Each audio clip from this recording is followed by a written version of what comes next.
আছে। নমস্কার।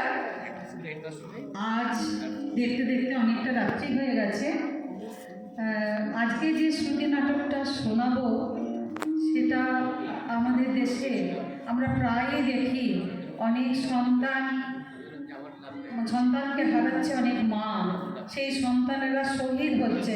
সেই রকম সন্তান হারা শহীদের এক মায়ের যে আর্তনাদ, যে বেদনা, যে মনোকষ্ট, সেটা বনানী মুখোপাধ্যায়ের লেখা কবিতা অর্পণ, সেটা আমি আপনাদের কাছে পরিবেশন করার চেষ্টা করছি। আপনাদের কাছে একান্ত অনুরোধ, শ্রুতি নাটক শুনতে হলে আপনারাও জানেন, বলছি যে একটু মানে পুরোটা ঠিক করে শুনবেন, তবে গিয়ে শ্রুতি নাটকের এটা বোঝা যাবে। নমস্কার, আমি চন্দনা দাস, আমি শুরু করছি।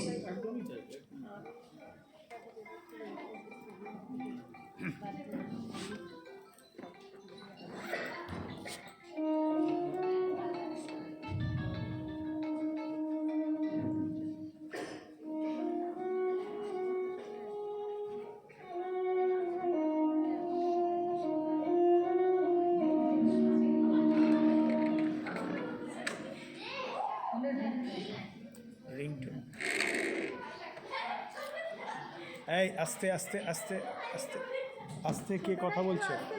বলছি, তোমরা ব্যাপারটা বুঝতে পেরেছো? ওখান থেকে সাউন্ড আসছে স্টেজে, ভাবতে পেরেছো?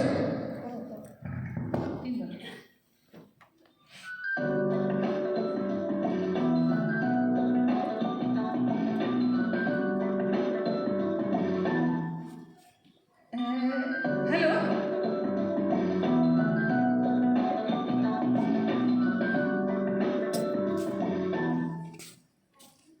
হ্যালো, হ্যাঁ হ্যালো, হ্যাঁ হ্যাঁ হ্যাঁ, কে কে কে কে কে বলছেন? ও ও রিঙ্কি। হ্যাঁ রিঙ্কি, তুই এখনো আসছিস না কেন রে? একটু তাড়াতাড়ি আয় মা। না না না, এখনো আসেনি। হ্যাঁ হ্যাঁ হ্যাঁ হ্যাঁ, বল। হ্যাঁ হ্যাঁ, আচ্ছা আচ্ছা আচ্ছা, ওকে ওকে, বাই। ও বাবা, এখনো তো কেউ এলো না, কখন সব আসবে? সবিতা, সবিতা, বাগানের চেয়ারগুলো এখনো ঠিক করে সাজানো হয়নি, তাড়াতাড়ি কর। দিবাকর, দিবাকর, গেটের সামনে যদি কিছু থাকে সরিয়ে একদম পরিষ্কার করে রাখো। উফ, একটা কথা যে কতবার এদের বলতে হয়, পারি না আর। কাল সকাল থেকেই আমার দুটো চোখেরই পাতা নাচছিল। আবার ঘুম থেকে উঠে 2 শালিক দেখেছি, তখনই বুঝতে পেরেছি কিছু একটা খবর আসবেই। বেলা 10টায় খবর পেলাম আজ তিনি আসছেন। 1 বছর পর আজ তিনি আসছেন। সরি, তিনি কে? তাই তো বলিনি। তিনি মানে শ্রীমান অর্পণ রায় চৌধুরী, ওরফে তাতান বাবু, আমার ছেলে, আমার একমাত্র সন্তান। তিনি আজ ফিরবেন কলকাতায়। আমার তো মাথায় হাত, এক্ষুনি চারিদিক পরিষ্কার করতে হবে। এদিক গোছাও, ওদিক গোছাও, সব ফিট ফাট নিট ক্লিন চাই। এটাই ভালোবাসে ও। ও মানে তাতান, আমার ছেলে, পাগল একটা। কিন্তু একটু আগে আগে জানাবি তো, চিরদিন একরকম থেকে গেলি, সব সময় একরকম। সত্যি ভীষণ চাপা ছেলে আমার তাতার, কিচ্ছু বলবে না মুখ ফুটে। ছোটবেলায় স্কুল থেকে যদি মারামারি করে আসতো, তাহলেও কিছু টের পেতাম না। পরের দিন দেখতাম খুঁড়িয়ে খুঁড়িয়ে চলছে। জিজ্ঞেস করলে বলতো, কই কিছু হয়নি তো। আর একবার কোন ক্লাসে পড়ে তখন, বোধহয় 10, বেলা 4টে স্কুল ছুটি, ফিরলো রাত 8টা। ততক্ষণে আমার অবস্থা কাহিল। ওকে দেখে তো আমি চমকে উঠেছি। চোখ দুটো টকটকে লাল, মুখটা খোলা, টোটাল উদ্ভ্রান্ত চেহারা। আমার তো ভয়ই লেগে গেছিল। জিজ্ঞেস করলাম, কি হয়েছে তোর? উত্তরই দেয় না। তারপর গলা জড়িয়ে বলল, মা তুমি মরে যাবে না তো? আমার যে বাবাও নেই। অনেক কষ্টে কান্না থামিয়ে জানতে পারি ওর ছোটবেলার বন্ধু রিঙ্কি, ওই ওই ওই একটু আগে যার ফোন এসেছিল, তারই মা মারা গেছেন ওই দিন। বাবা তো আগেই চলে গেছেন, রিঙ্কি এখন একা। ছেলে তো কেঁদেই চলেছে, কেঁদেই চলেছে। শেষকালে ওর গায়ে মাথায় হাত বুলিয়ে বলি, না রে বাবা, আমি মরবো না, কিছুতেই না, আমি তোকে ছেড়ে কখনো যাব না। আমার সেই দাতা, সেই পাগল ছেলেটা যাচ্ছে 1 বছর পর। আচ্ছা, কাল থেকে যে অতগুলো ফোন এলো, সবাই তো বললো আসবে, কই কেউ তো আরে রিঙ্কিটা এত দেরি করছে কেন? একটু তাড়াতাড়ি করে চলে আসবে তো। আর আমার এই ছেলেটাকে নিয়ে হয়েছে মহা বিপদ, কোনো কথা সঠিক সময়ে জানাবে না। আজকে যে আসবি তুই একটু আগে আগে তো জানাবি তুই। একবার একটা কাণ্ড ঘটেছিল, বছর 2 আগে একদিন ডাইনিং টেবিলে আমার মুখোমুখি বসে আছে দাদা। বুঝতে পারছি ওই একটা কিছু বলতে চাই।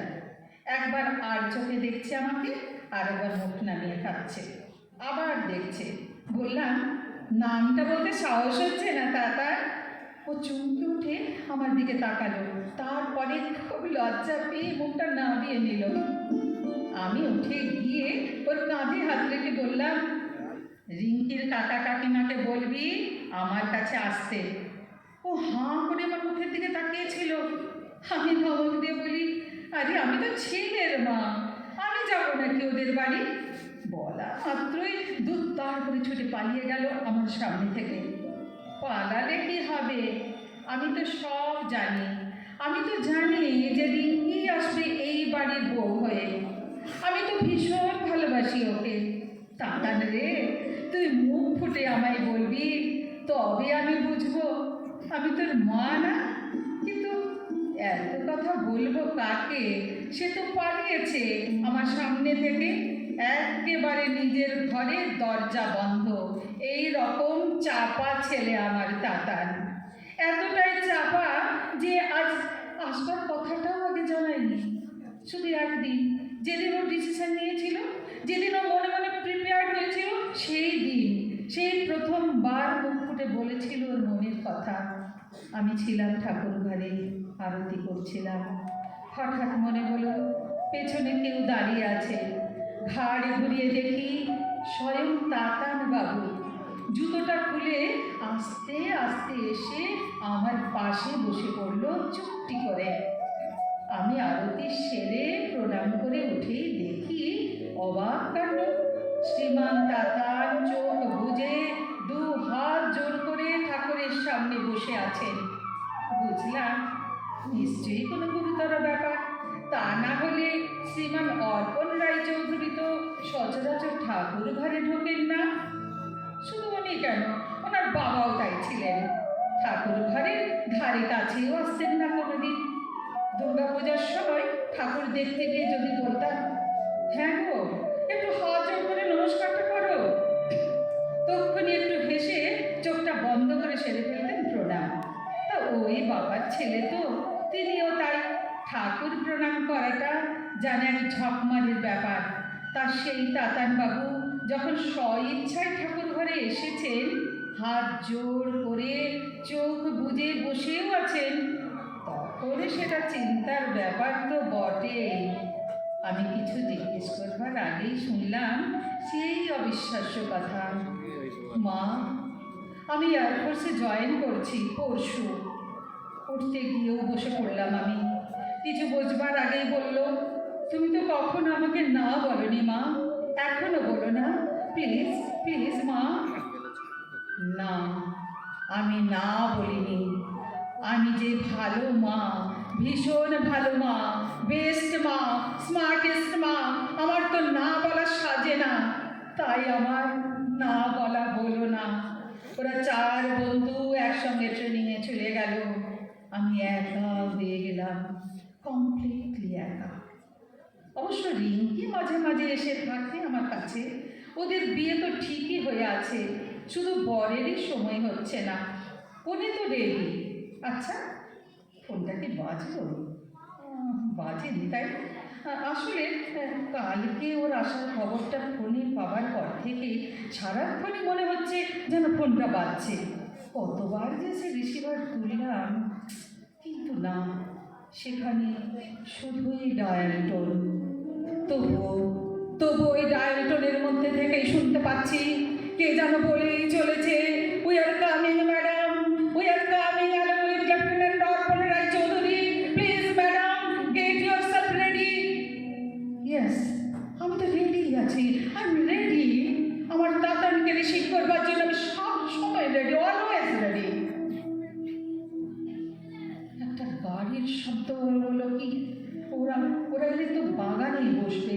ওখানে জায়গাটা বড়, অনেকটা স্পেস, ওখানেই বসবে সবাই। কিন্তু আমি কেন স্থির হয়ে বসতে পারছি না? কেন আমার বুকের ভেতর অবিশ্রান্ত প্লেনের আওয়াজ শুনছি? কেন শুনছি? তোমাদের একটা রিকোয়েস্ট করব, যখন তাতান আসবে তখন আমার সঙ্গে তোমরা যাবে ওই বাগানটায়। আসলে ওই কজন লোক তো, ওরা কি পারবে অত বড় কফিনটাকে তুলে আনতে? পারবে? হ্যাঁ বলো। ওর ভেতরেই তো শুয়ে আছে আমার তাতান। কার্গিল থেকে সোজা কলকাতায় এসেছে আমার সঙ্গে দেখা করতে, কফিনে শুয়ে। তাহলে খুব লম্বা চওড়া তো, তাই কফিনটাও বড়। তাই তোমরাও একটু হাত লাগিও প্লিজ। আস্তে আস্তে নামাবে, কেমন যেন লেগে না যায়। ও আর একটা কথা, ওকে যেন তোমরা বলো না আমি কেঁদেছি। আমি তো ভাবছি কাঁদবো না, কিন্তু পারছি না তো। তাতান আমার চোখে জল সহ্য করতে পারে না। আমার চোখে জল মানে ওর চোখেও জল। ছোটবেলায় আমায় কাঁদতে দেখলে ওর ছোট্ট ছোট্ট হাতে আমার চোখ মুছিয়ে দিয়ে বলতো, মা কাঁদবে না, তাহলে তাতানও কাঁদবে। না তাতান, আমি কাঁদবো না, একদম কাঁদবো না। আমি কাঁদলে যে তুই কাঁদবি, তোর কান্না তো আমি কোনোদিন দেখতে পারি না বাবা। তাছাড়া আমি তো দিয়েই দিয়েছি আমার তাতানকে, অর্পণ রায় চৌধুরীকে অর্পণ করে দিয়েছে তার মা। তাই সে কাঁদবে না, কিছুতেই কাঁদবে না, তাকে যে কাঁদতে নেই।